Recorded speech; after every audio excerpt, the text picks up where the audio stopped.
I'd like to get Mr. Caleb Corso, our student board member, to lead us in our pledge, if he would, followed by our prayer from Vince Walters. My mind just went blank. Thank you. Attention, salute, pledge. I pledge allegiance to the flag of the United States of America and to the republic for which it stands, one nation, under God, indivisible, with liberty and justice for all. Our dear Heavenly Father, God, we thank you for the slight breeze that we feel on our face, the birds chirping in the background, and God, just everything telling us that you are in control. God, we ask that you'll be in control of us tonight. Help us with the decisions that we make, to make them with your wisdom and your knowledge. In Christ's name, amen. Thank you.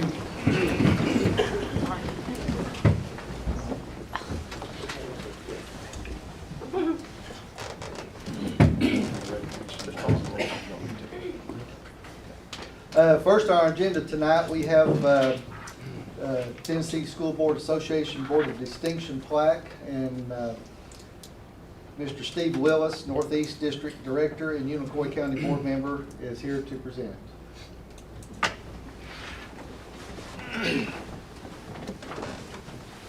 Just on behalf of TSBA, I'm honored to be here tonight to honor Washington County, Mr. Boyd, and your entire team for working so diligently toward this award. And for those in the audience who don't understand what this means, is you've got a board up here and a superintendent that's committed to going above and beyond really what's required in their position.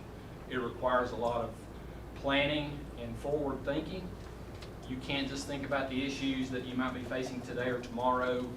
In order to obtain this award, you have to think about those issues 1, 3, 5, and 10 years down the road. So your board is obviously committed to that, and I commend you very much for receiving this award on behalf of TSB.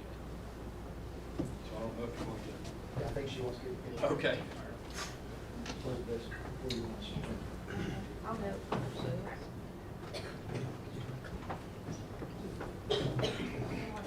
Everybody. 1, 2, 3. 1, 2. Okay. Can I get 1, 2, please? Yes.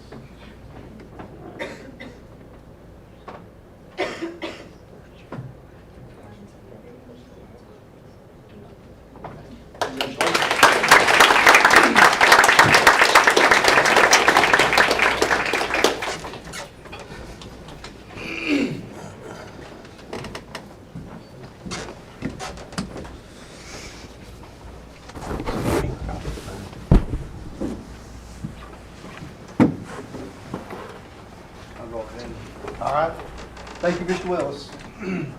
Next on our agenda is recognition of Brandy Wilson and Destiny Sweeney for achieving tenured status. Yes, we, each year, based on the requirements in the state of Tennessee, based on a statewide evaluation system, certified educators that meet the qualifications are eligible for tenure and are recommended to the board for action. Last month, in February, we had a large group, and as we continue to evaluate all of our certified teachers that are eligible, and we identify people that are eligible that we did not recognize in the larger groups, we're going to continue to work through that. Tonight we have 2 that through the state evaluation system and based on Tennessee law have met the criteria of being meeting the criteria of above expectation or significantly above expectation on their annual evaluations for 2 years in a row of a 5-year window of time. In the last 2 years, they meet those criteria, they become eligible for tenure and get recommended to the board based on the principal's recommendation, and then followed up officially recommended by the superintendent to the board. So tonight, it's my pleasure to congratulate. I don't see, there's 2, I don't see the other person here, so, but I'll call her name out as well. But to begin, I see Ms. Sweeney's here. So Destiny Sweeney, she's assistant principal at David Clark High School. I want to congratulate you.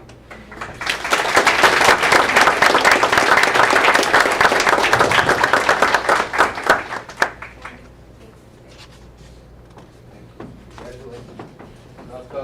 Knocked over the robot. And then, as I said, Ms. Brady Wilson is not here, but she also was included in this list. And we also may have a few more that are upcoming before the end of the year. So the next board meeting, we may have some more names and an opportunity to congratulate and celebrate those that have earned the tenure status in our school system.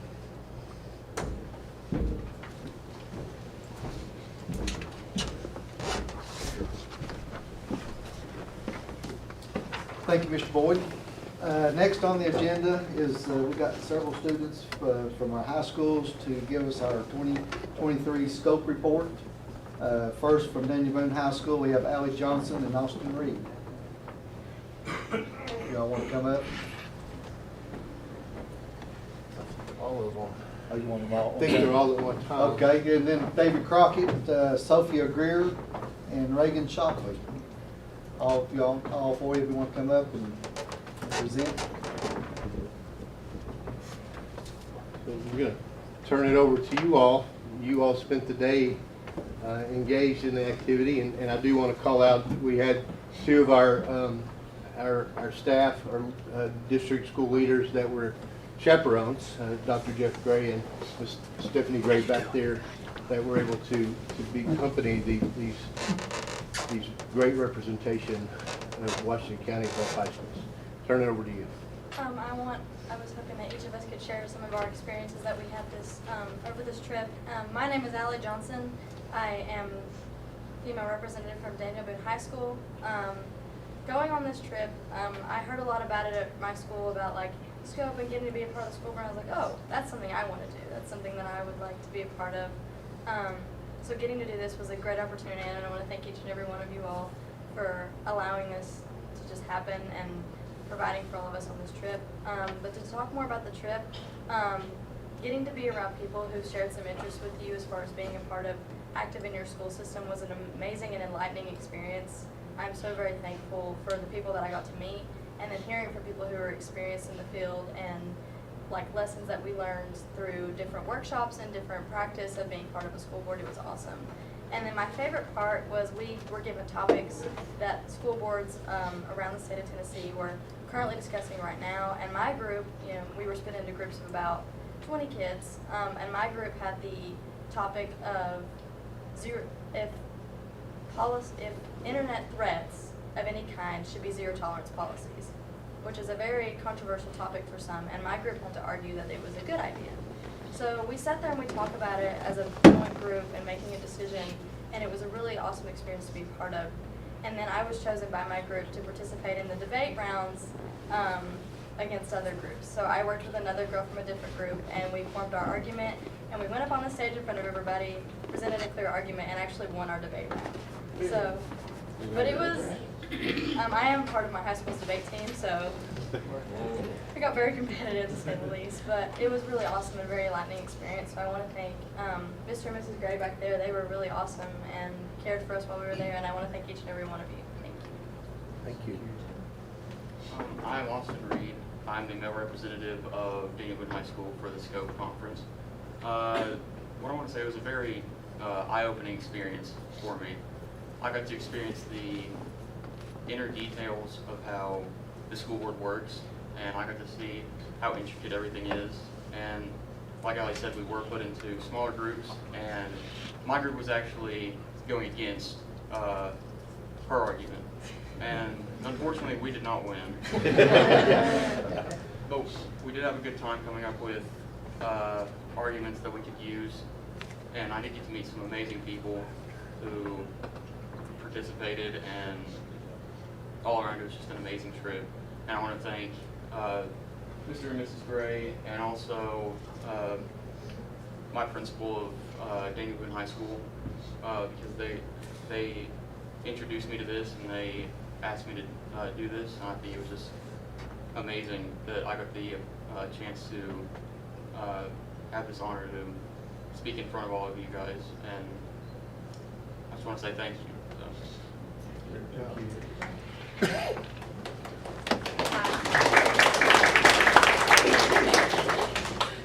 Hi, my name is Sophie Greer. I am one of the student representatives from David Crockett High School. My counselor brought this to my attention. She emailed me and said, hey, have you heard of this SCOPE convention? I think it would be a great opportunity for you. And I looked into it and I was like, yeah, I want to do this. This sounds awesome. So I applied for it, I interviewed, and I was selected. And we went on this trip, and actually over dinner, the first thing that we did with Dr. and Mrs. Gray was the four of us discussed some summer programs to help middle schoolers get more involved in high school and be less intimidated by the size and just overwhelmingness that high school can be when you enter as a freshman. But once we got there, like they have mentioned, we were split off into groups, and the first thing that my group did was we held our own mock school board, which I was like, oh my goodness, what's happening? I was selected, I had an interview, and I was selected to be our superintendent for that mock school board. So I made the executive decisions, and it was very terrifying. I respect your job so much more now. But we were debating over whether food delivery, such as DoorDash or Uber Eats or things like that, should be allowed to come to schools. And we had parents from the community weighing in, we had students weighing in, and we had both sides of the argument. We had the CEO of DoorDash weighing in. So it was just a great experience to kind of learn the inner workings of how school board meetings such as this work. And then our topic that we were given for the actual debate competition was, I think it also, yeah, it was still DoorDash delivery, I believe. And we actually also won our, debate. I was not selected to go up on stage. I did not feel that was my strong suit that I could bring to the table, but it was a great experience to meet people that I had never even spoken to before all across the state of Tennessee. And it was a great opportunity to learn how to work very quickly and well with a team of people that I was not very comfortable or familiar with at first. And it really pushed me out of my comfort zone, and it taught me to look at a topic from all sides of the issue, not just say, this is my opinion, this is what I want. Look at the logistics and the importance of what that decision can mean for everybody. So I just want to thank all of you for giving me this opportunity, and my counselor for bringing it to my attention, and of course, Dr. and Mrs. Gray for taking us on the trip. Thank you. So are you in favor of DoorDash? Which side were you on?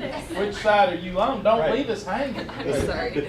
I said no because it presents too many safety issues to be with just, people that aren't like certified or like background checked by the school itself, brought into the school to be like, that's a little too much of a safety hazard to balance out the needs of it, in my opinion.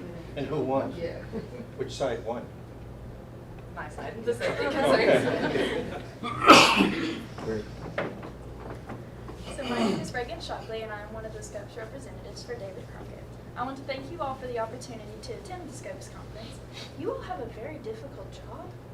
I didn't know that. I just thought y'all got to sit on high chairs and make decisions, which sounded really fun, but it's a lot harder than it looks. I had to discuss with my team whether we thought food trucks should be allowed to come into the school and be used as a reward for students. My side won, so I was very proud of that. I learned how to properly discuss new proposals with my school board. I was also part of the school board for my mock trial. I did not debate, but I was very competitive with the girl who did debate. I counter-argued her side to help her further prepare for her debate. She did win, and she's now actually the SCOPES representative president for SCOPES for the academic year. I'm grateful for this opportunity. I'm glad my mom brought it to my attention. She's like, hey, this would be super cool, and like, great on a college application. And I was like, right. So I did it. And I had a really good time. I enjoyed meeting all of you and working with you all. I really did enjoy being able to work with the school from the other side of the county. When we interviewed for this position, one of the questions I was asked that if I could change anything, what would I change about the county? And I said that I wish that our school worked more with Boone, because at the end of the day, high school is high school, and kids are kids, and problems are problems. It doesn't matter who fixes them or what color they wear when they fix them, they just need to be addressed. So I hope to further work with you all, and I can't wait to be on the board and continue working with you all. Thank you. Thank you.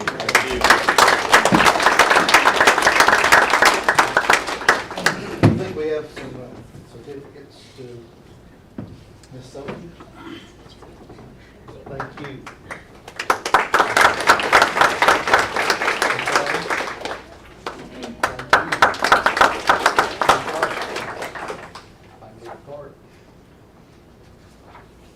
Congratulations.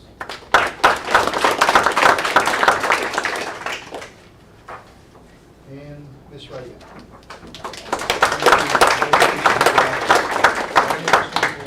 Picture.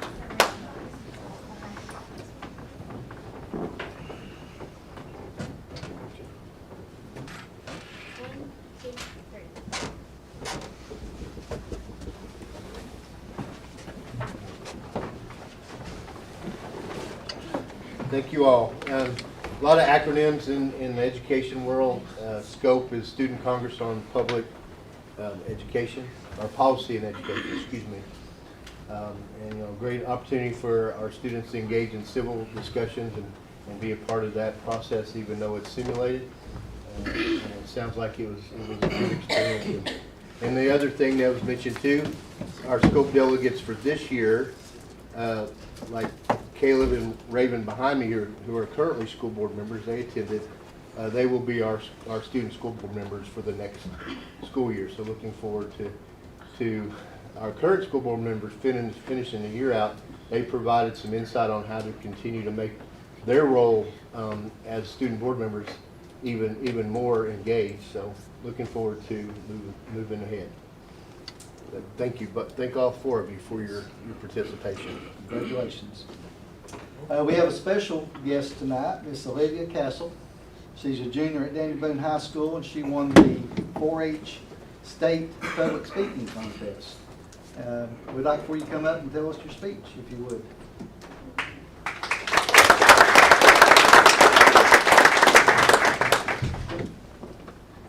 There's no place like 4-H. There's no place like home. Sound familiar? If not, this is one of the most famous lines from the movie The Wizard of Oz. 4-H and The Wizard of Oz share many significant similarities. 4-H is the nation's largest youth development organization with over 6 million active participants and over 90,000 clubs. It focuses on the development of skills related to agriculture, leadership, and community service. The Wizard of Oz, on the other hand, is a classic children's novel written in 1900. This unforgettable adventure of Dorothy and her unlikely companions has inspired everyone, from school teachers to political writers. The characters in The Wizard of Oz are in search of something they believe they lack, while 4-H members are always in search of skills that will better them in their future.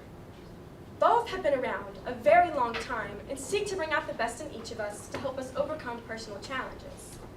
Through each of our different experiences, we find courage, we make countless friendships, and we always find a place to call home. The Scarecrow in The Wizard of Oz can be compared to the emphasis of agriculture and other scientific education found within the 4-H program. He is stuck in a cornfield and most certain all of his problems would be gone if he only had a brain. For a character whose head was so full of straw, the Scarecrow was quite clever. What he lacks in smarts, he more than makes up for with his endless support to help get Dorothy to the Emerald City. 4-H members also support and encourage one another in projects and in other areas of interest. This creates the excitement and willingness to learn, and in return, helps educate others on ways they can find their own passion. 4-Hers are very loyal to their clubs and their communities. Finding ways to support local schools and other organizations is a great way to keep 4-H moving forward. Forward to making the best, better for us all. The Tin Man is in search of a heart. He proves he has much more to offer with his kindness, compassion, and sentimental personality. And the heart of 4-H is, of course, the people. The leaders, the students, the volunteers, all of these groups contribute time and effort to ensure that 4-H always has a strong foundation. Having the heart to reach out into our communities to serve those in need is one of the most rewarding opportunities any 4-Her will ever experience. And when we reach out to serve those in need, something wonderful happens. New friendships are forged and relationships are built, building skills and learning life lessons that we will carry through the rest of our lives. The greatness of any organization is most accurately measured by the compassionate actions of its members. And I believe the community that 4-H has built over the last 100 years has achieved just that. To quote the wizard, "A heart is not judged by how much you love, but by how much you were loved by others." My heart has always been in 4-H, and it always will be. It is an organization I'm very proud to be a part of. Courage. This is what the lion is searching for. The definition of courage is the ability to do something that frightens one. 4-H challenges its members to step outside of their comfort zones and try something new. Whether it's showing livestock at the county fair, running for an office, being a team leader, or delivering a speech, all of these things take courage. Stepping out and overcoming our fears is what makes us feel confident and brave. Like the courage that those very first 4-Hers had, helped build the wonderful institution that we all know and love today. 4-H believes that it is very important to offer to members the opportunity to learn and experience firsthand how they can make a difference in the world. Every lesson of perseverance, importance of friendship, and self-confidence gives us the courage to try something new. But believing in yourself can be a little scary, because courage doesn't always roar. Sometimes courage is simply the quiet voice inside saying, "You can do this." I know that 4-H has helped me find my courage, and that courage will take me anywhere I go in life. Last, but certainly not least, is Dorothy. Dorothy needs to make it down the yellow brick road all the way to Oz to receive what she desires most, and that is to be home. Home, where her family and her friends support her through all of life's journeys. 4-H truly is home to so many. This program has been built on a foundation of confidence, capability, and character. Every member brings new talents, new ideas, and new interests that keeps 4-H moving forward. On her way to see the wizard, Dorothy learns about her own inner strength, the meaning of friendship, and what it means to work as a team. 4-H has always been so much more than the ribbons, the awards, the recognitions, and yes, even winning. It's about the experiences, being role models, the making of lifelong lessons, and most importantly, giving back. Dorothy may have wanted to go home, but what she didn't realize was all the wonderful things she was taking home with her. She was taking home the knowledge, the kindness, the bravery, and all of that hard work will help you accomplish any goal. That putting your whole heart into that goal will only make you better, and it gives you the courage to face it and just go for it. That is what makes you fearless. 4-H has already given me more than I will ever be able to repay.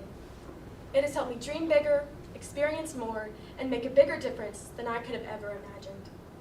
Like so many others, I'm proud to call 4-H my home, because there truly is no place like home. Thank you.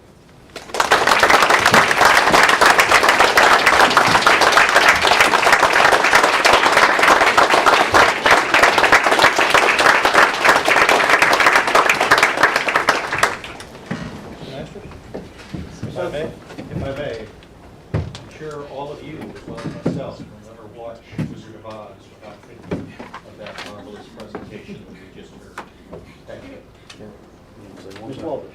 Wonderful. Ma'am, if you want to get a book and read it to me anytime you want, you brought that speech to life. That speech would not have been the speech that you gave without your heart in it, and I want to commend you. Don't ever change. Great job. Great job. Great job. She done that to us at the Farm Bureau meetings on the Fantastic. board. And I knew that I wanted you all to see Yeah, here. that's great. Thank So, you. Not only that, she's got a beautiful singing voice. We won't ask you to sing. How long did it take you to memorize all that?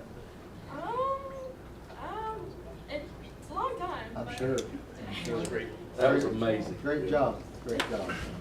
Thank you for sharing. And congratulations. Okay, next on our agenda, we have the Sulphur Springs Elementary students, the student leadership team and robotics team. We'll let Dr. Little introduce everyone Okay. and get it started. He's probably just gonna turn it over to them, but Dr. Little at Sulphur Springs. We're very excited to be here this evening. I wanted to thank members of the leadership, the team at Sulphur Springs for being here this evening, and I'm going to turn it over to Miss Serena Yarber.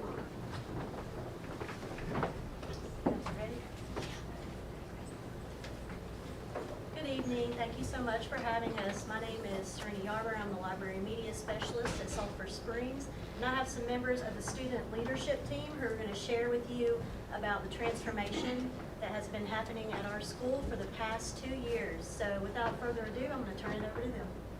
So many of you have already been to Sulphur Springs and seen the labs, but this is just going to give you more information on what we call the CC labs. And they consist of two parts. The Mind Cave, which is K through 4th, and the CTE lab, which is 5th through 8th. And I'm Will Lancaster. I'm Wendy Carver. And I'm Kel Girls. Can we go to the next slide? We don't have our clicker.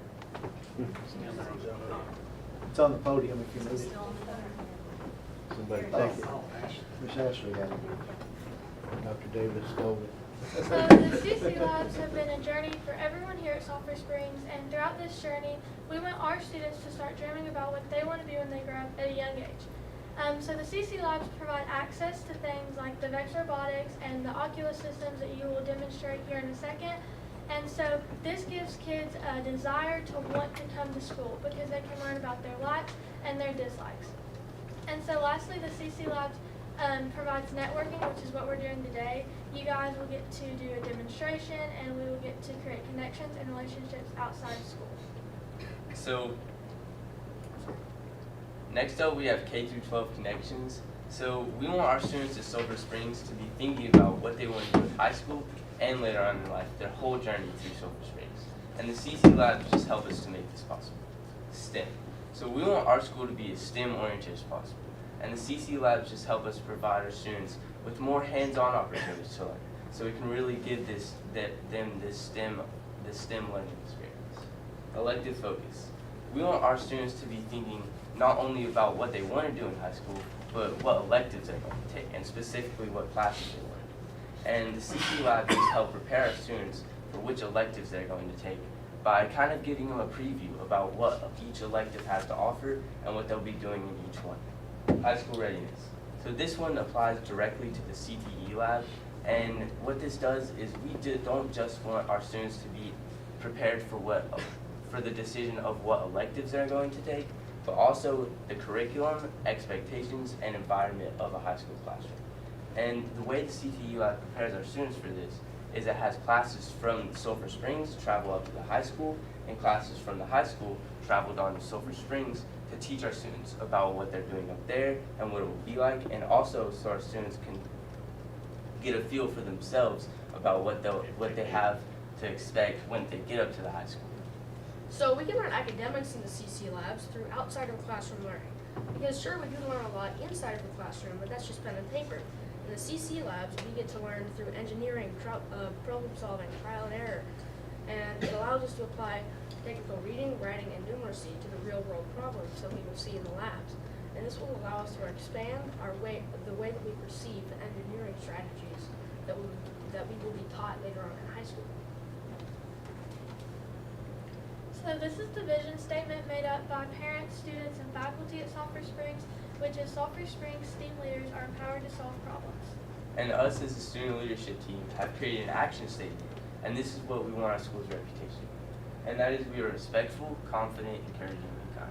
So ultimately, what this whole statement is saying is that we can place trust in our students, we can give them a sense of purpose and responsibility, and we can especially allow them to be creative and to imagine whatever they want to be.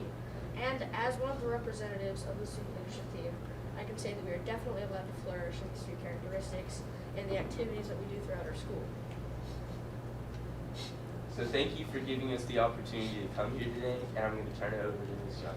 Great job, guys. I have 2 third graders with me who participated in Robot Drone League Junior, which was a pilot program offered to us through our community partner, Streamworks.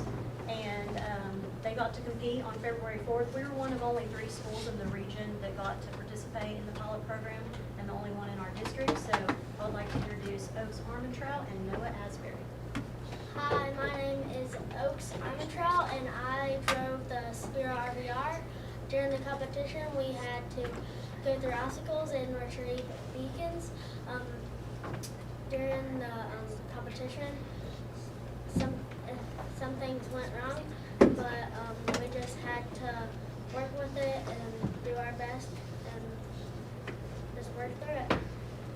Hi, my name is Noah Asbury, and I piloted the Tele-EDU drone.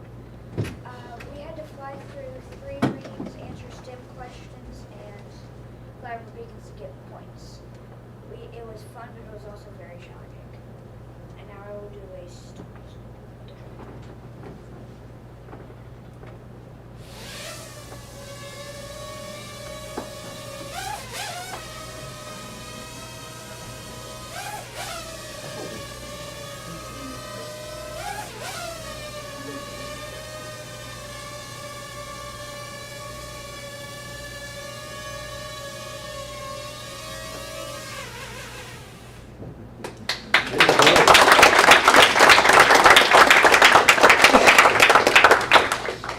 Now we will do a Dash robot dance party.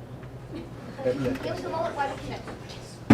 So the programming language that they used with the drone, with the RVR, is called Blockly, and it's the same that they're using with the Dash robots. And this is autonomous program, which what does that mean? Autonomous programming? Autonomous means So they programmed this ahead of time.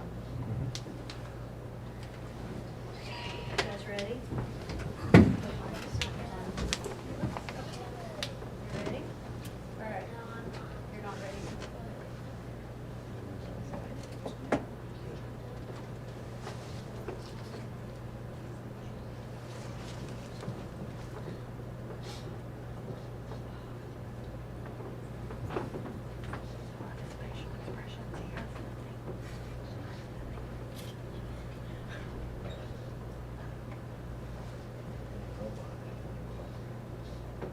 Are you ready? I think I just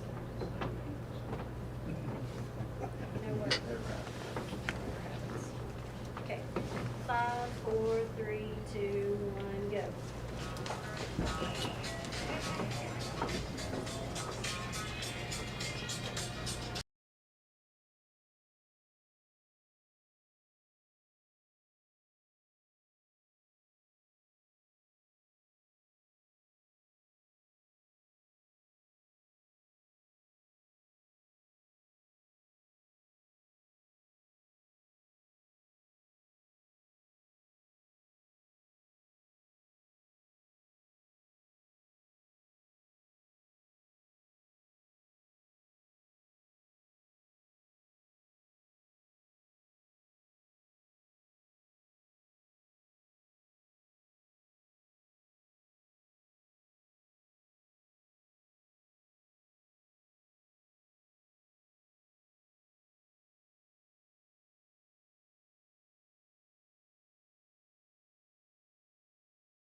That was awesome.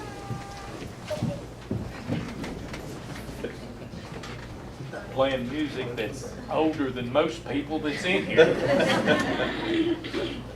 So next, I'm going to choose you two on the end right here, and you guys are going to compete against each other in a freeze tag battle with the robots. And it's where if you touch the other robot in the back of the button, then it controls will be freeze for 5 seconds, and a 1 point is deducted from that team. It'll just be a brief There you go, Chad. They're going to give you personalized instructions. Go get him, Greg. Come on, Greg. Get there and show them what's going on there. Never done. If you ain't going to. Well, man, you go. Thank you. Let the younger generation go. Oh, I might need my glasses. Speaking of younger generation. Yeah. Thank you, sir. You go, man. I'm good.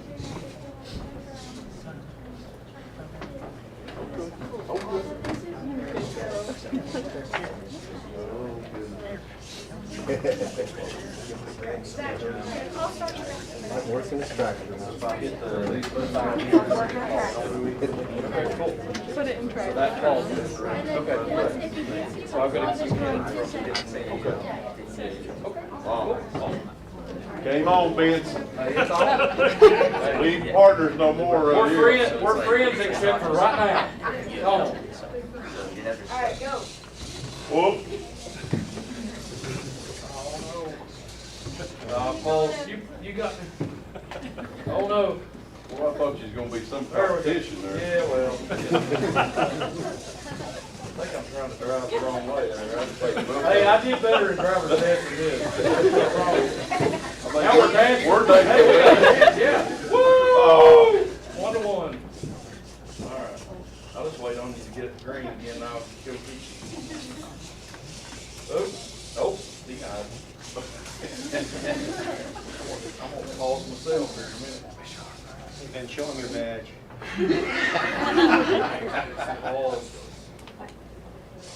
Now y'all fix those biggest kids on here. That's Big right. way to get That's each right. other. That's right. I'm on corner for that. You really good at it.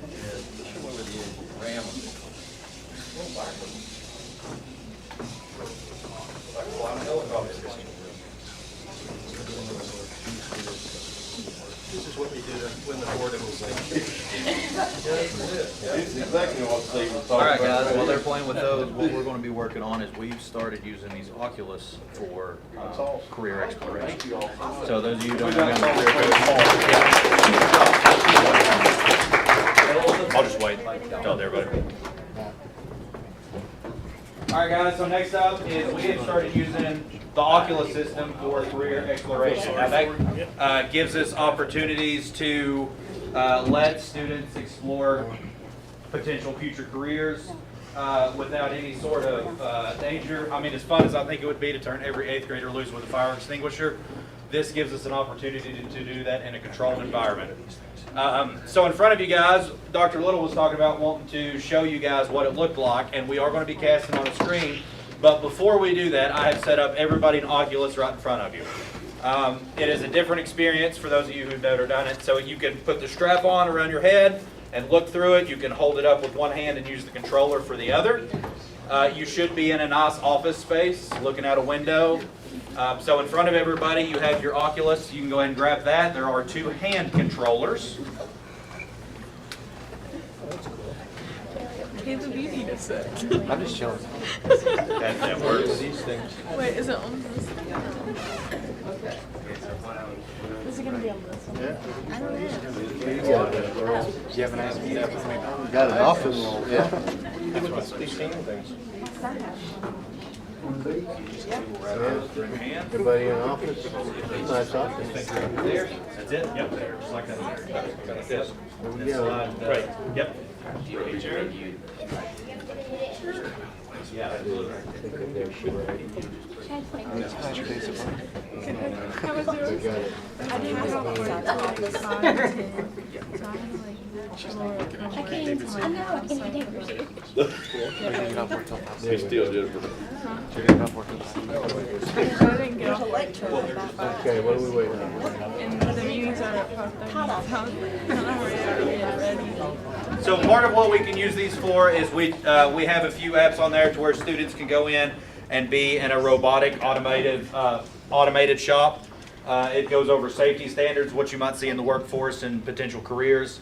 I think there's automotive, fire safety, health safety, public safety, culinary. There's all sorts. There's many different activities for the student to do to kind of see if that potential career would interest them. What? All right. So after you get a view around, looking in the office space, kind of getting your head on it, if you want to go ahead and take that off, you can. Put it back in the box. We actually have a student that's going to demonstrate. Are you on the International Space Station right now? Where you're at? Awesome. I went to the warehouse. It's unreal, isn't it? Yeah. I was in a big old warehouse. Yeah.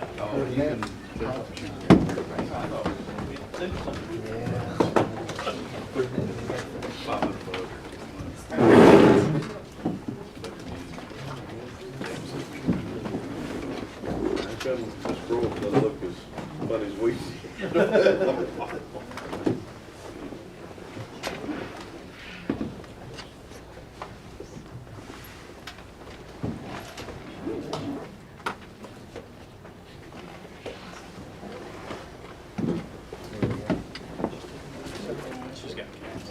Okay.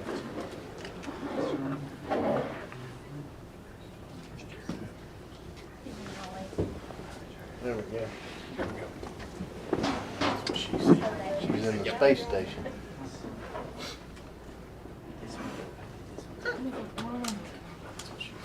So this is just one of the things that they do in CTE lab with their Oculus systems that we have right now.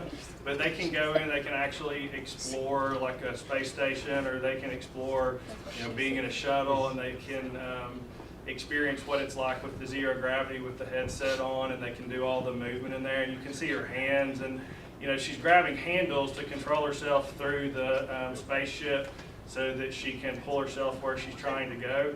And then there's tools that'll be floating around, so she'll actually get the tools, and then she'll perform specific tasks on the inside of the space shuttle.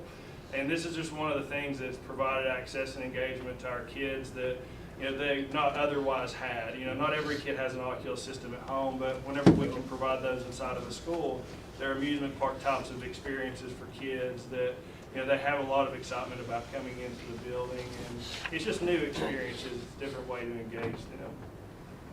Thank you for showcasing that.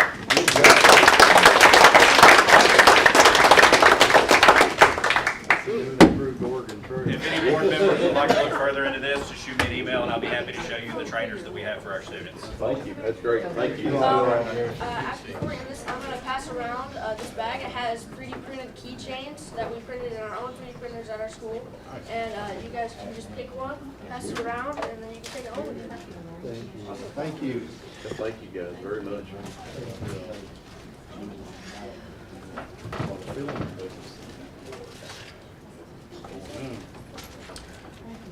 Great job. Great, thank you.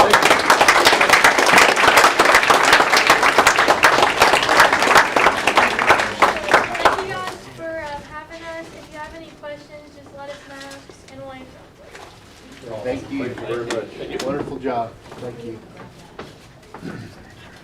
And, just that we received word today from the State Department. We had applied for innovative school grants that impacts our money that would go to our high schools and our middle school, our K-8s and our middle school grades for things exactly like this around career exploration and enhancement of our programs of study. In total, to be used over the next 4 years, we've received $6.9 million to embed programs like this in all of our K-8s and then further enhance the high school programs of study in CTE. So we have that opportunity.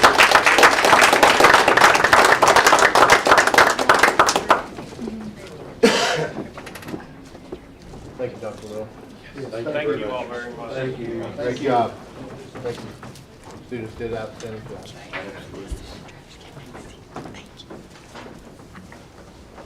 So as we continue with students, Dr. Davis and David Crockett, Student Council.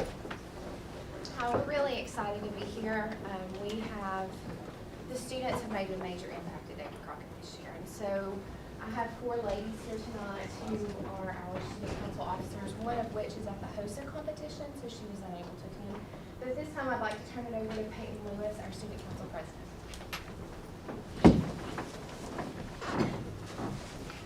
Hello, everyone. We doing good today? Very good. Good to hear. So, as Dr. Davis introduced us, I'm Peyton Lewis. I'm the David Crockett Student Council President. Olivia Lane, the one who's at the HOSA competition, she's our Vice President. She could not be here today. This is Miss Bailey Barron. She's our Secretary. We have Miss Ivy Jones, our Treasurer, and then we have Ryan Massey, our Reporter. We put together this PowerPoint to showcase the importance of student voice throughout any school, and really to highlight our main stuff that we have done in Crockett that has really shown student leadership and student voice. This is only our highlights. This isn't everything that we have done. I just want to say real quick though that coming from a student, I didn't really know what actual student voice and student leadership was up until Dr. Davis gave us this opportunity. I can say that it's more than just being active in a school. It's more than just being able to implement stuff in a school, it's also a very good learning experience for everyone, because when you're representing a school and you're kind of guiding your student body, it comes with a lot of responsibility and it comes with a lot of opportunity. So I think it's a great thing to implement in all schools, but our next slide is going to be our first major thing.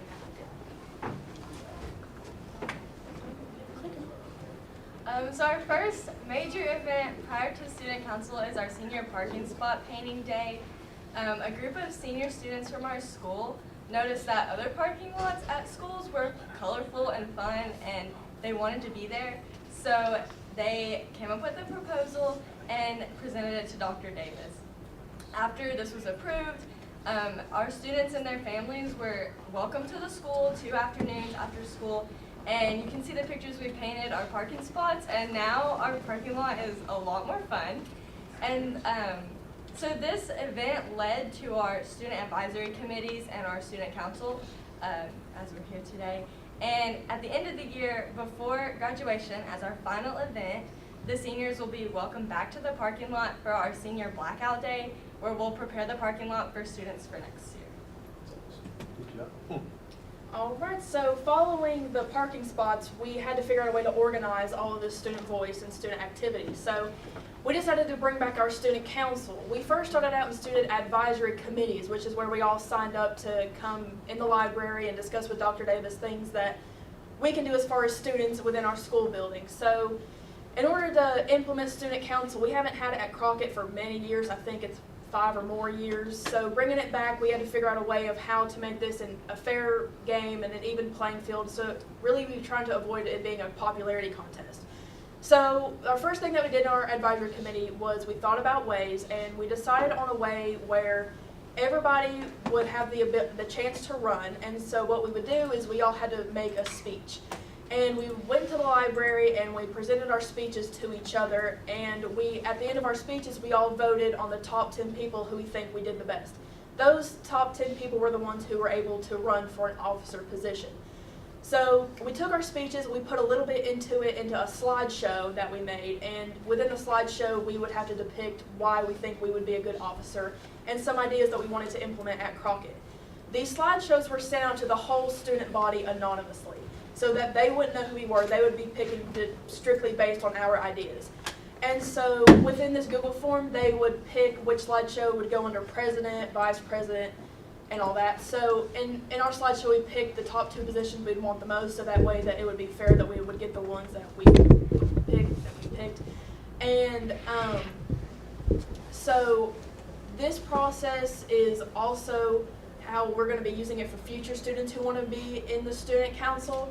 For our juniors, we went ahead and picked our juniors who are going to do the slideshow. We did it a little differently. So every grade level has their own advisory committee.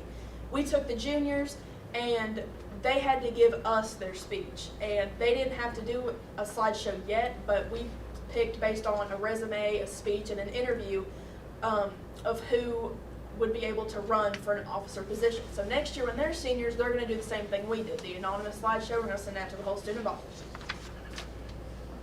So some of the first things we actually did when we were in student council is get student involvement for seasonal dress-up days. This encouraged the students to participate more and show their creativity and individuality.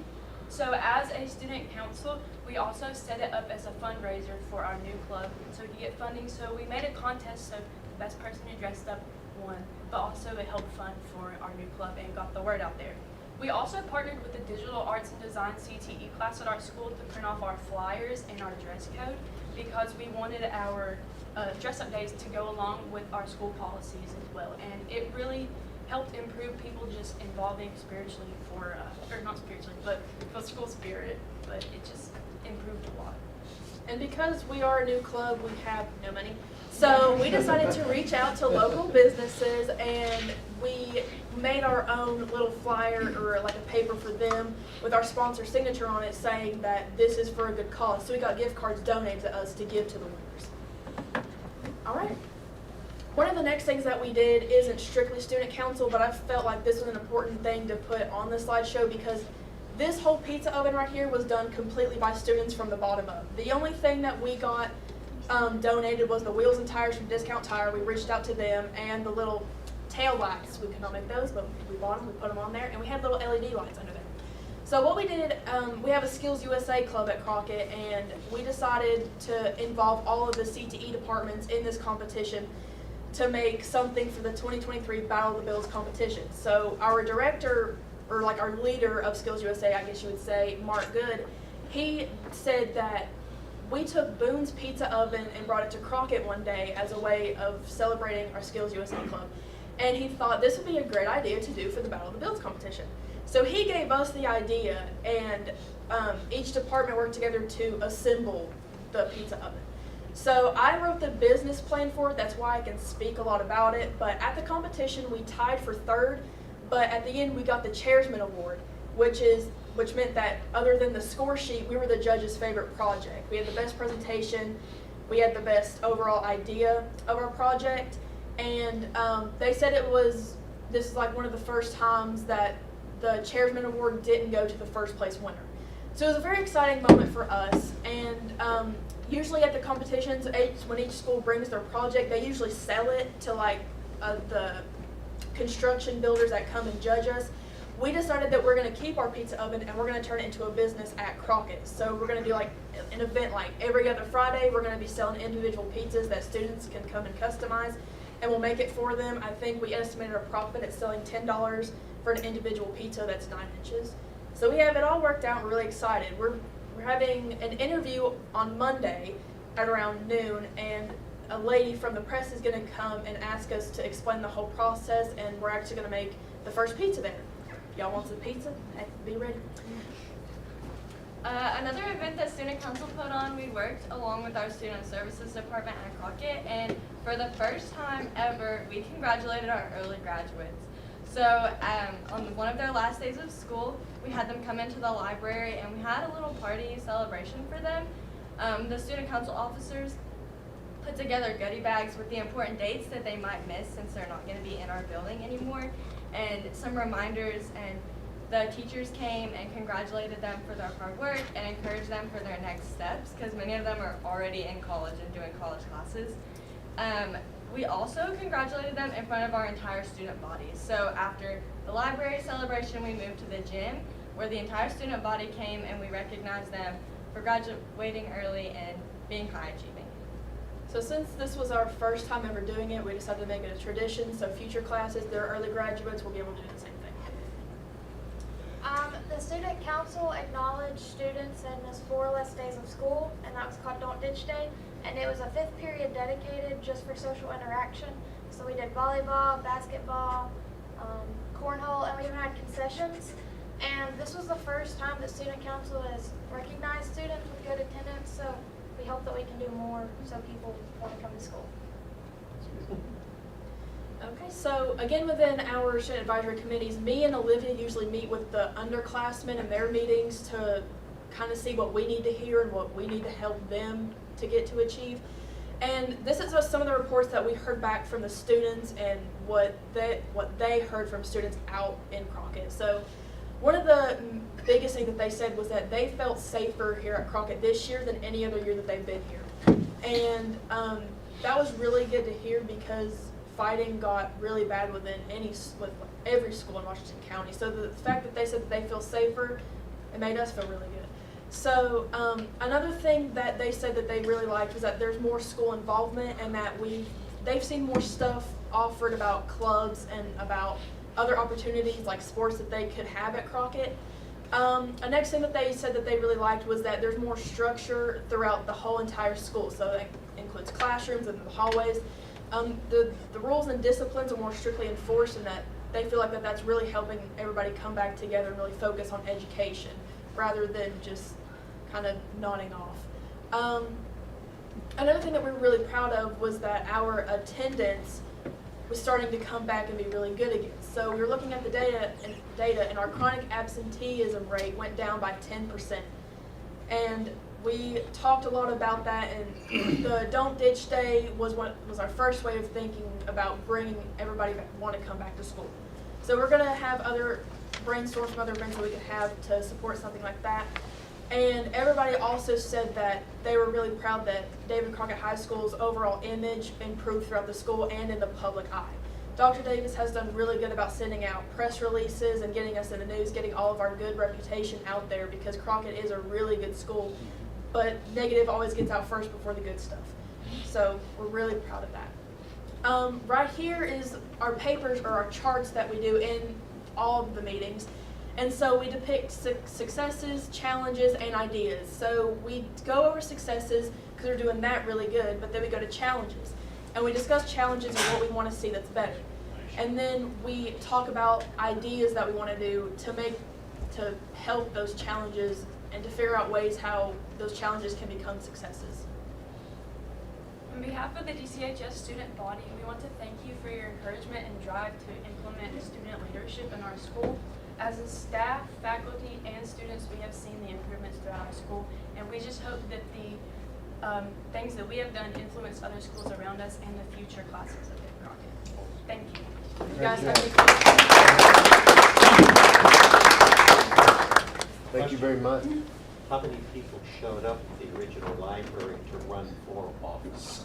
I believe we had around 20 at first, but then some early graduates went there. So we got down to 17, and from that point, those 17 of us were the ones who wrote our speeches, presented, and then got picked for the top 10.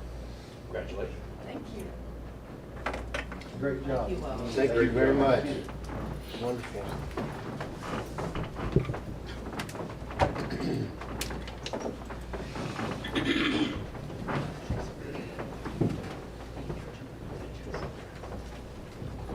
Okay, next on the agenda, if I can get someone to give me a motion for consideration of meeting agenda, please. So moved. Have a second?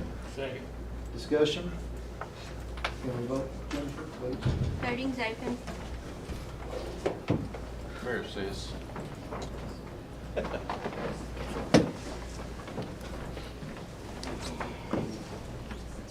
done. On the draw.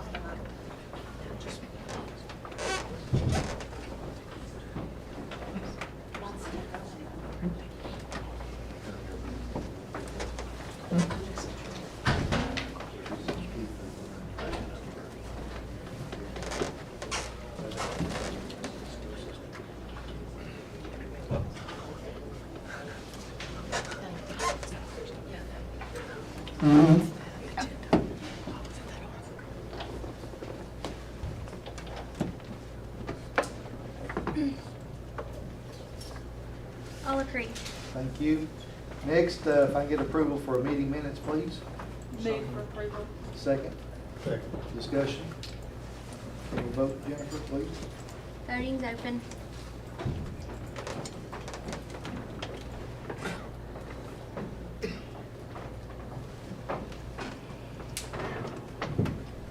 All approved. Thank you. Next is, I'll turn it over to Mr. Boyd, but first I'd just like to give a shout out to Dr. Davis. Your leadership has once again come to the top, and we do appreciate what you do down there. So, all right, Mr. Boyd, announcements. Yes, sir. Just quickly, they're all in front of you. Today was the monthly BOE meeting. Just things to really emphasize. Next week is the Washington County High School's Top 10 banquet at the Millennium Center. It begins at 7 p.m. April 11th. And also we have added some additional meetings because it is budget season. April 18th is a workshop / called board meeting with a specific focus on what we continued our conversation from last week around the ongoing projects as well as the budget. And then, as a reminder too, in a public announcement, we have the joint meeting with Johnson City Schools Board of Education to talk about future growth that we're all seeing and anticipate in the future. That will be at the Johnson City Schools district office in Johnson City at 8 a.m. And then later that night we come back together and we have a meeting and a workshop again, because a lot of things happening, particularly this one, which should be heavily focused on the draft one of the general purpose school budget for next school year to consider for approval to send to the commission. But you can see all the other meetings across there, and then as a notice that I've given to all of you in our weekly emails, but just it's on the agenda. I'm participating in a National Superintendent's Institute in Colorado, so I'll be leaving the 25th at 5:45 a.m., coming back Saturday morning to Washington County. And that is all the announcements.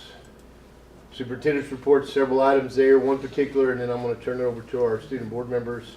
The one is about summer school. We have put on our website as much information that we have on summer school. We have two things that we're working on. We've set the window for summer school, which is June 5th through June 29th, particularly focused on our early grades.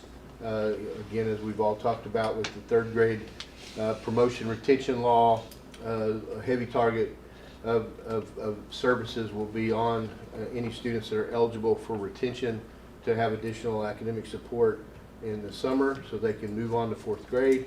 There'll also be other grade levels, summer learning opportunities for other grade levels.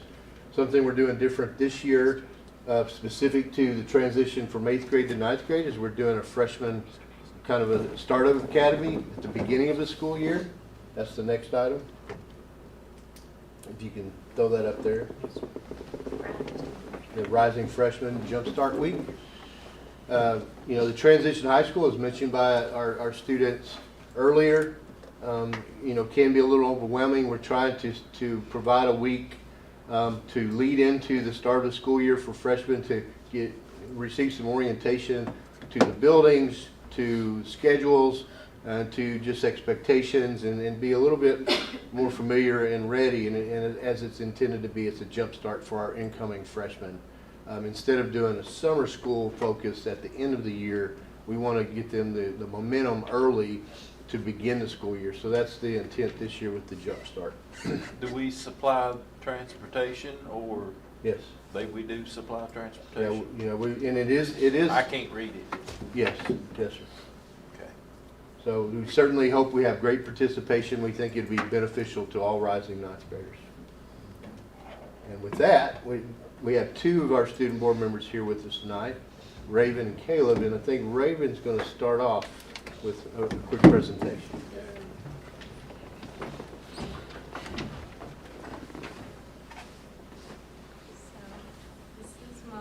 We are Washington County presentation. I'm going to start with our Mads choir got to go to Milligan, and we got to sing college level choir music. It was very hard. We had bass ones, bass twos, tenor ones, tenor twos, alto ones, alto twos, soprano ones, soprano twos. And we spent all day at Milligan, and at the end of the day, we got to sing our music that we studied throughout the day. And it was actually a really cool experience. So, yeah. And then drama club, they got to. They had a play this past April, and the play was called The Election.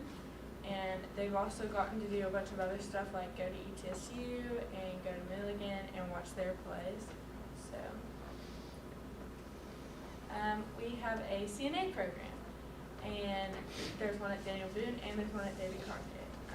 They get to learn all different kinds of skills, and such as catheter care, emptying a urinary drainage bag, and they are going to take their test soon to get certified.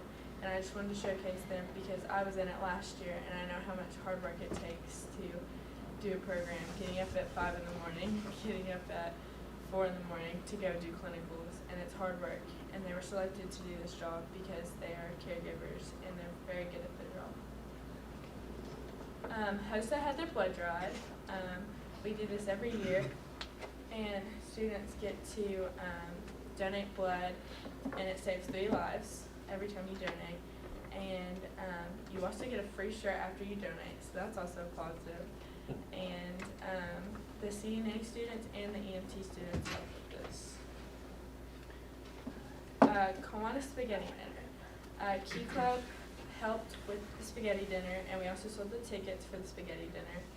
and Key Club gets some of that money to help with our different projects that we put on throughout the year. And I know that we had a lot of fun doing this. We got to serve a ton of spaghetti. A bunch of people were there that we knew. So,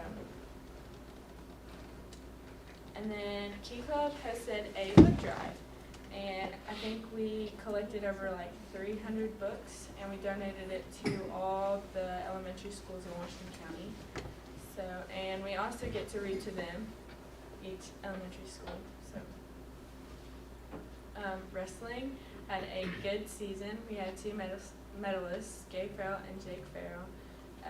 They took home 4th place in their weight class, and 5 of our 6 wrestlers advanced to the 3rd match, which makes them all top 12. Ladies Pioneers basketball, they also had a really good season. They were Big 5 conference champs, back-to-back district runner-up, and Hardy Classic champions, and 22-9 overall record and 62 record. And that's all I have. Good job, Raven. I wanted to ask about, one of them you had volunteer hours. How many, you have to have a certain number of community service or volunteer hours? I Yes, guess. for you to graduate and for certain scholarships, you have to have a certain amount of volunteer hours. I think they got like 30 minutes per book that they donated. I was curious, you said you did college music. Yes. I totally don't know nothing. What is the difference? I'm The just curious. difference is like the vocal ranges are a lot different, and it's a lot harder to sing, and it's definitely more challenging work with the rhythm and the tempo and the music itself. Great. Raven, did you work with Noah DeLong? Okay, he was choir at Milligan. Yes, Dr. DeLong. Dr. Yes, we DeLong, did. right. Yes, he is so funny. I love him. Yeah. Good job. Thank you. Thank you. Now it's opportunity for Caleb. Yes, I put it on there. She's making me go too fast. Front and center, Kevin.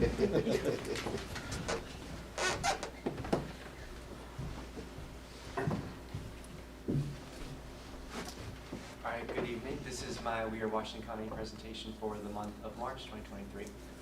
Admittedly, this is a little shorter than usual. I emailed all the schools a week and a half ago. This is all the information I got back. So,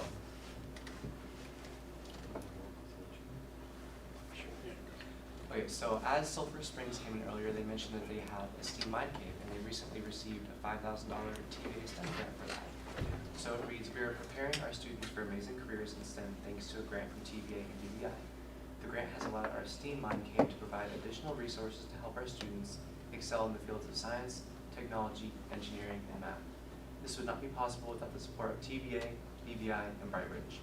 I believe she also mentioned that that $5,000 went to purchasing those Oculuses that they have and embedding the programs that they have in there as well. And here are some, not that bad. There you go. Those are some pictures from inside of the STEAM kit as well. Additionally, also at Sulphur Springs, some Sulphur Springs students presented artwork at the district-wide art show held at the McKinney Center. Here is some attached. Once again, Sulphur Springs is in the application phase of the TSIN to become a STEAM/STEM designated school. Them receiving that grant from TVA and BBI definitely helped with them becoming this. TSIN stands for Tennessee STEM Innovation Network. Now on to Grandview Elementary, they recently held their Fine Arts Night. Here's some attached pictures as well. I personally was a Grandview kid. Raven was as well. Yeah. And this is one of the highlights of the year. We love this event. Some more pictures as well. On March 16th, Jonesboro Elementary School held a Candyland themed family math night with the motto, "The path to math is filled with sweet adventures." Families came together to play math-related games and left the event with strategies in hand that they could take home and use to help boost their child's math skills. They had a huge turnout of approximately 140 families. Wow.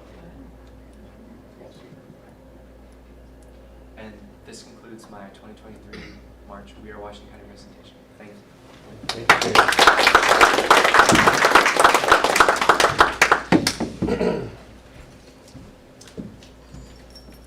you. Underneath the superintendent's report section, just additional information for your full awareness and public record. Includes, as you know, enrollment, the field trip reports, the activity, the maintenance reports, and updates, and links to see the live purchase or the work order for each school in the maintenance report, and our activity on our personnel through HR, as well as the grants report.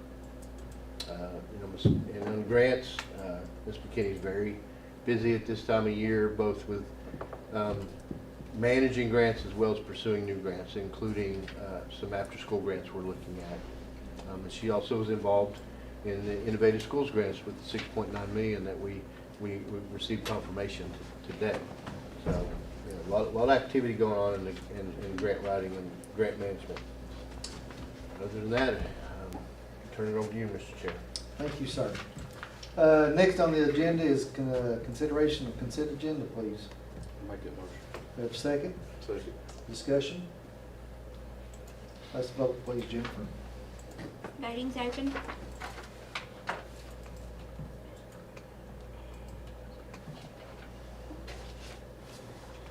All agreed. Thank you. All right, move on to discussions and presentations. I'll let you go with that one too, Mr. Boyd, if you would. Yes, sir. Item 8A, approval for myself and Chairman Masters to initiate a conversation regarding the available property that's adjacent to Gray Elementary School. And that's a request for that approval to proceed with negotiations discussions. I recommend that we go with that, please. Second. Discussion? You're just going to go negotiate, or you're just going to go and... Yeah, we would only have the board would just give us the authority to negotiate, make it, and see where the offer might be, bring it back to the board. Any action would have to be approved by the full board. So, we'd maybe find a price and see where they are and bring it back to the board. Any more? Let's vote, Jennifer, please. Voting's open.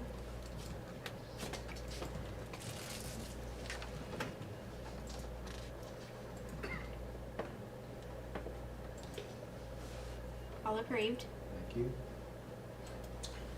Thank you. Next item, 8B, is just request permission to proceed with the purchase of an installation of an ADA, American Disability Access Ramp in the behind the building at David Crockett High School, off of our comprehensive classroom, for more direct access out of the classroom to bus loading area, and also just as another direct access exit into the building.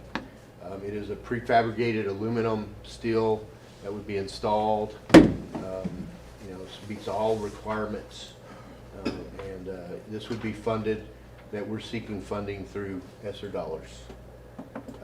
We have to get a state approval on the plan, but we believe we certainly are confident we will get that. But this is approval, pending that we do get approval from the state to use ESSER funds to proceed.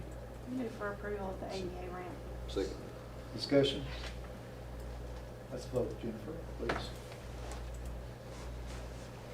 Voting's open.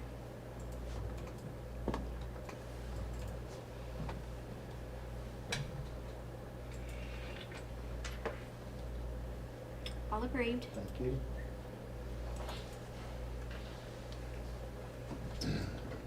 Next item doesn't require any action. It was just an update item. We are working. We waiting on, I guess, a definitive date from the title company of when we will be able to close the purchase of the property behind or just north of David Crockett. So it's still in process. We hope to be able to do that soon, both for the seller and for the board, to finalize that process. Next item is a request for your consideration. We have identified approximately an acre piece of land on Old State Route 34 in Limestone. That's close to Westview, but not adjacent to it.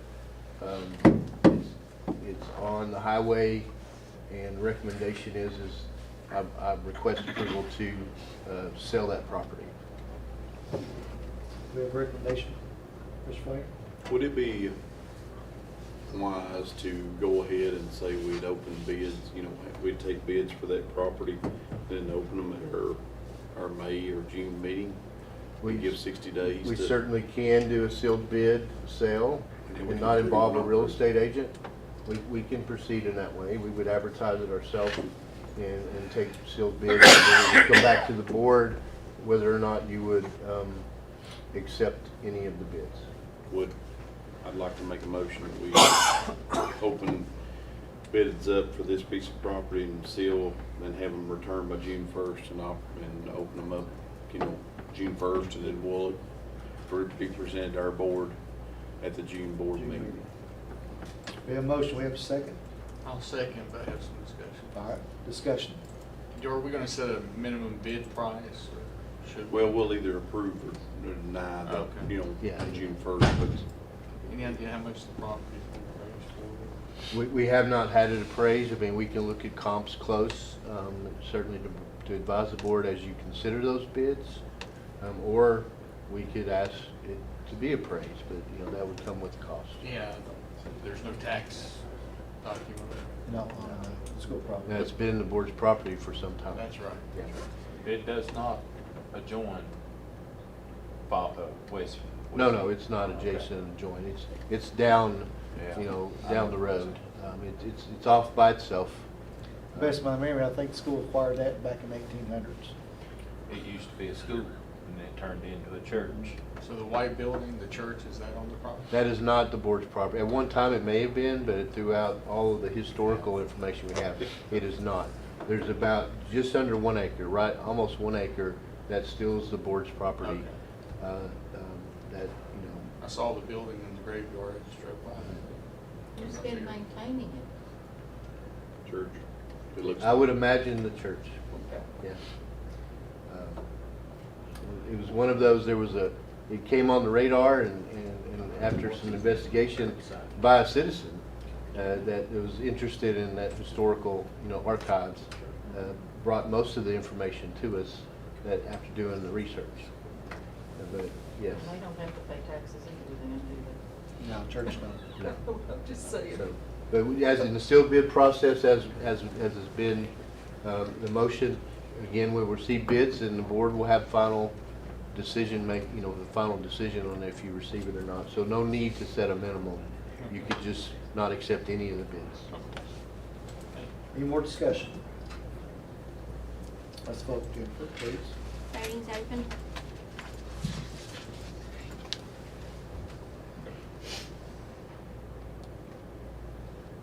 All approved. Thank you.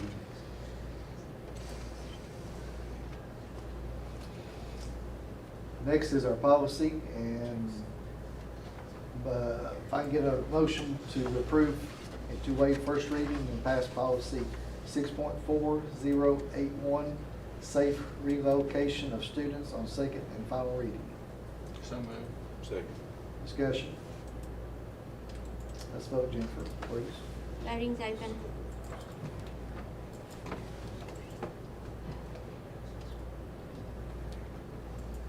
All approved.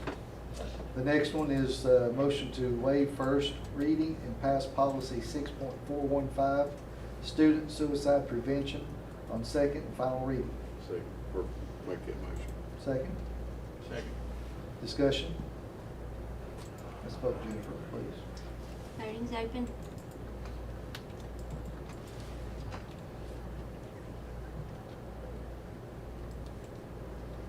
All approved. Thank you. And Mr. Boyd, I'll let you go over the general purpose school budget, please. Certainly, after last Thursday's workshop, we received a lot of input from the board, particularly on the discussion around salary adjustments, salary and wage adjustments. The items that are in there were available for the most part in our board workshop. As a quick update, as we're working towards that April 18th full presentation, as we work through all of the feedback that the board has provided us, in the budget development. Just wanted to update the board on the cost for the salary the guidance that you have given us. So the discussion was in specific to certified personnel and talking about the governor's budget as well as the governor's plan and expectation of raising that minimum salary, entry-level teacher salary, to $50,000 a year across the state of Tennessee by fiscal year 27, which will be 26-27 school year. We built in the $1,250 that the governor has indicated that would be included in that $125 million in his budget. There's approximately 100,000 certified educators across Tennessee, 125 million. That's where the 1,250 per teacher comes from. So in adding that to our scale, it adds about $828,000 to the budget. That's the cost of that salary increase that you will see in the budget presentation and the updated budget documents. And I will email this exact information to you in a Monday morning update, so you have this along with the budget documents. The classified staff conversation, we talked about the competitiveness and where our hourly wages are for across the board of all of our classified, non-certified staff. And the $3 an hour was asked, or we were asked to add that to all of the schedules. In doing so, that's $1.772 million. In increasing the minimum entry-level hourly wage by $3 across all our scales, and then that pushes everybody else up $3 to the high, to the, you know, to the ceiling. So that cost would be, like I said, $1.772 million. We had a discussion about the differentiated pay of special education instructional assistants. In addition to the $3 an hour across the board to all the classified staff, increase in hourly wage, an additional $2 per hour for special education instructional assistants. That cost is $85,000. There's fewer numbers in that calculation. Bus drivers, we have discussed and proposed a tiered scale. We do not currently differentiate between years of experience for our bus drivers. They get the same amount per day or per route if they've been driving for a year or they've been driving for 25 years. We've introduced a tiered pay structure where they get additional amount for the years of experience, and that pay scale that was proposed would cost us $82,562. And then finally, building in other increases that was discussed outside of the classified staff and those that don't fall under the certified staff. As a calculation, following last year's suit, we put in a 5% increase for the senior admin and manager staff, and that's a $248,927 item. At 5%. As you know, the board will determine if it's included and to what extent, but that's at 5%. So the grand total of all of those things was $3,854,874 increase in the budget.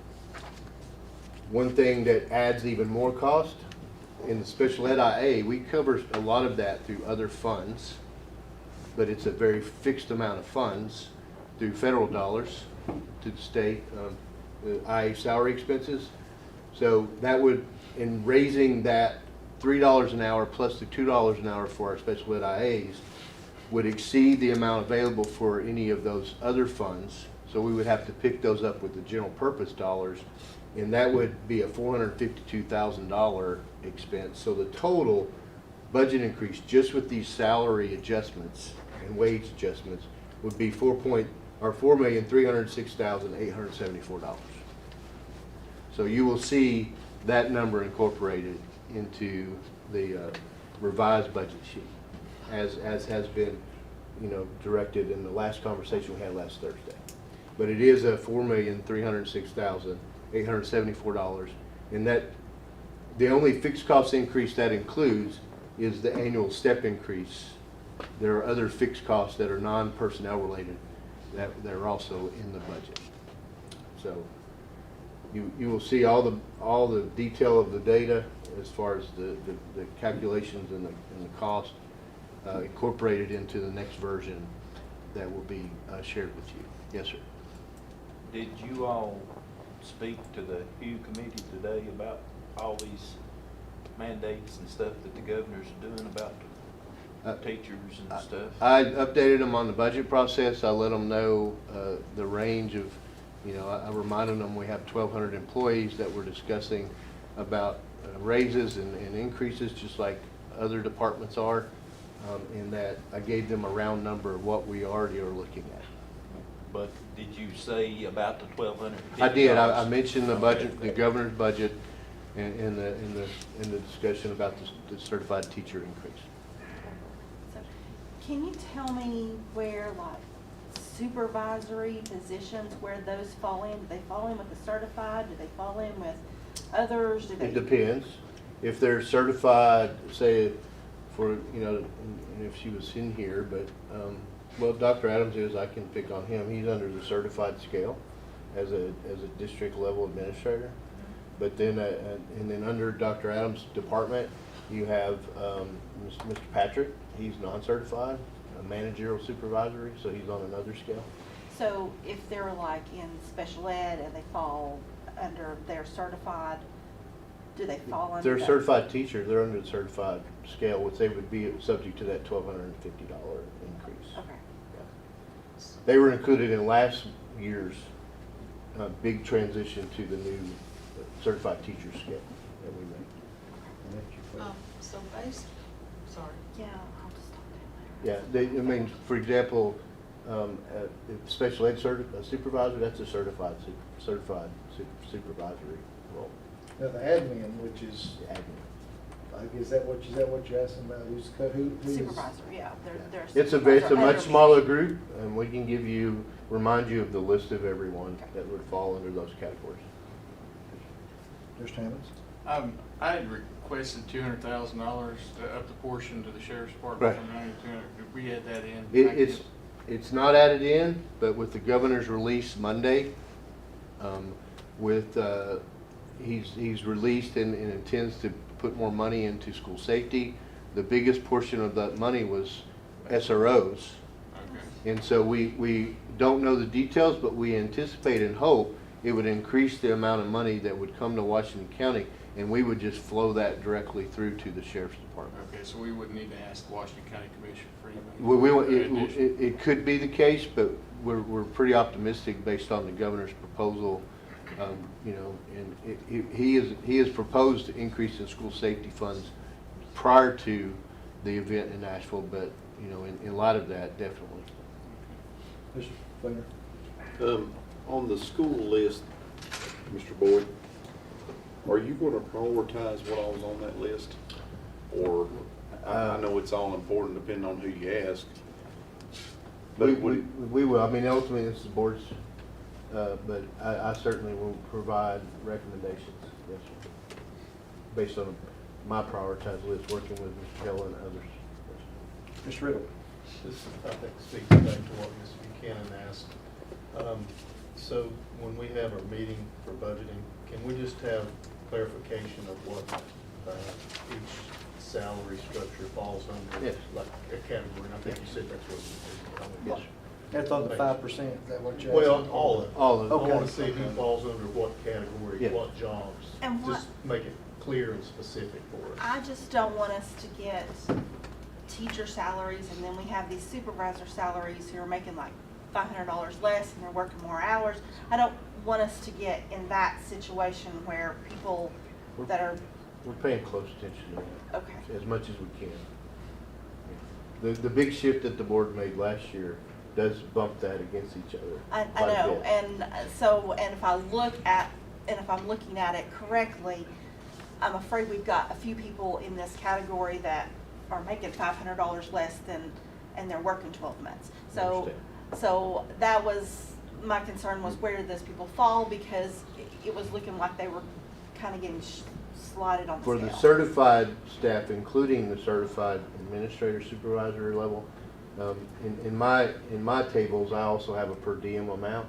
So you can real quickly see, so it doesn't, it depends, you know, it doesn't matter what contract length they have, whether they're a 200-day standard teacher contract or 240-day contract for a 12-month employee. You can see per day and compare those, and you'll quickly see if there's anything that, I would like that. yeah, That would help me out a lot. okay. I had a question about based on what we did last year with the certified salary, everyone from 1 to 25 years will get some type of a step increase. Some,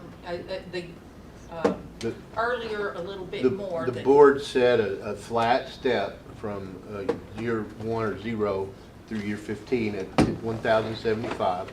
And then after the 15, from 16 to 25 is a $600 a year step increase built in. This 1,200 is going to be on top of It'll move it all. It'll Okay. still be at 1,075 between each step, but it'll move the amount where it starts. And it goes into the pay scale. It goes into the pay good. scale to be recurring each year. Okay. So they will gain that and it'll be a part of their salary schedule. Mr. Osteen. This is Dylan, you asked my Okay. question. Mr. Flanger? One thing about the food service and dietary budget, proposed budget, didn't have the $3 in it. So if we did approve it for all non-certified staff, that would be an addition on that, correct? Well, yeah, Ms. Cat was working on proposing the scales that would include a $3 increase to the scales associated with school nutrition. And it's in the figure you gave us, right? Theirs is separate. Theirs is a 143. They're just separate, and the scales that were presented went to a flat 13 minimum. But we can certainly still do the $3, which would take it a little above the 13 minimum.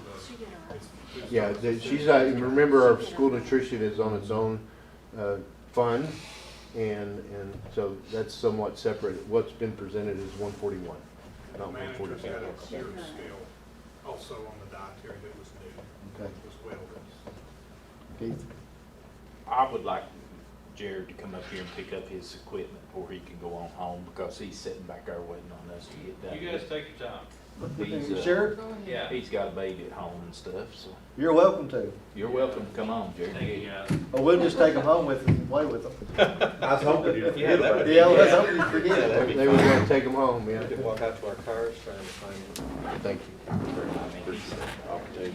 didn't realize that, Keith, thank you. So as he's picking up, just as, yes, you know, it's Brad's done a tremendous amount of work to recalibrate, so to speak, and dig into the, so we want to provide you the full updated budget. What will come in April 18th will be that prioritization of the others and recommendations. Thank you. And then the detail that you've asked in salary schedules.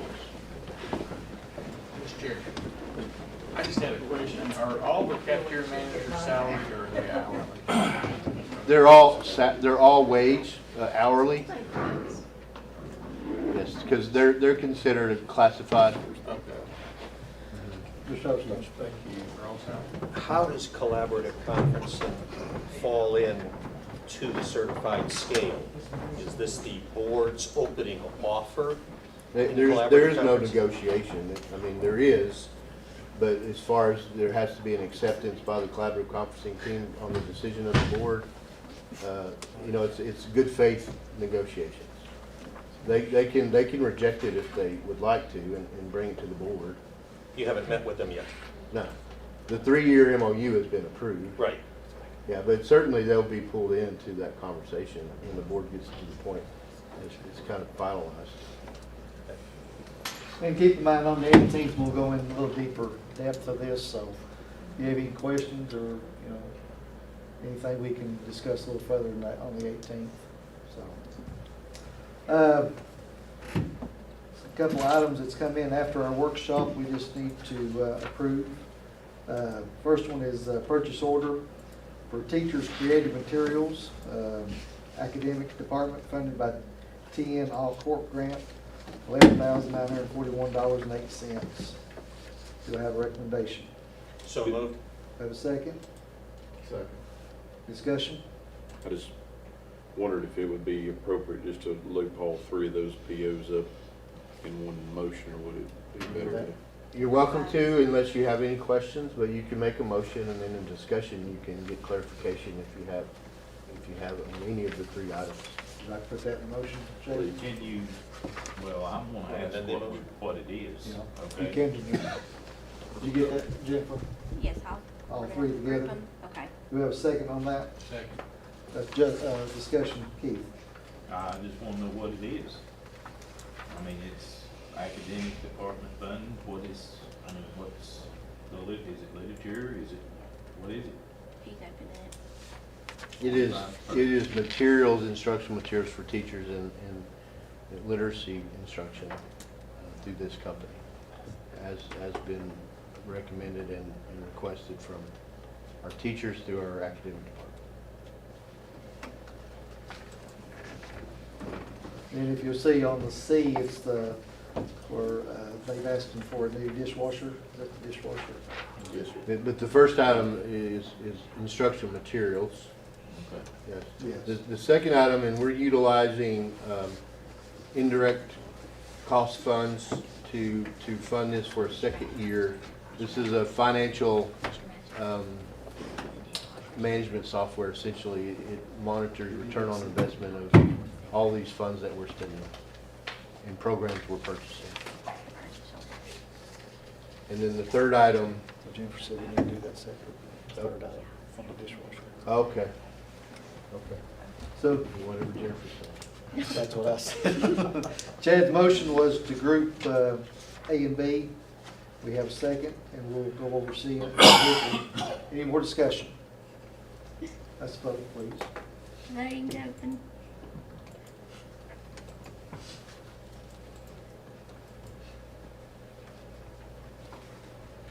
All agreed. Thank you. Thank you. The third item is we received a grant. We were just notified to purchase a dishwasher at Gray Elementary School from the state of Tennessee through USDA. In that purchase, we also must use to complete the purchase and installation, we must use some money from the fund balance of school nutrition. As you see, the total cost is $82,789.65. The grant was $60,000, so the remaining amount would have to be covered by school nutrition funds. I'm critiquing this. Okay. Motion. Motion to approve. Motion to approve the $82,789.65, funded by $60,000 of the USDA grant and $22,789 through the dietary fund balance. Do we have a second? Second. Discussion? And that is installed at that price? Let's vote, please, Jennifer. Voting's open.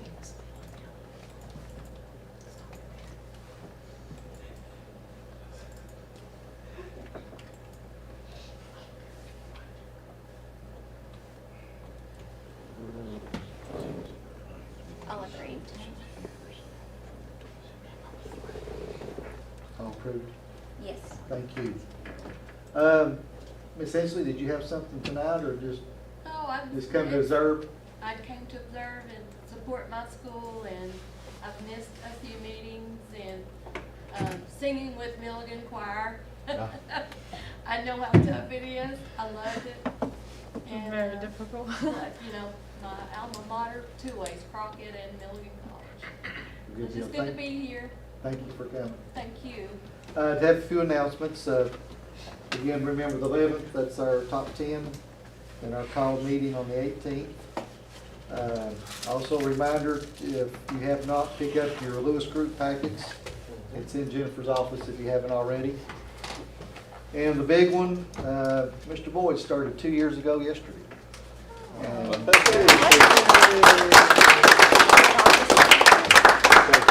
Well, he's still here. Certainly been a privilege. Well, we thank you. Thank you for the opportunity. Other than that, we're adjourned.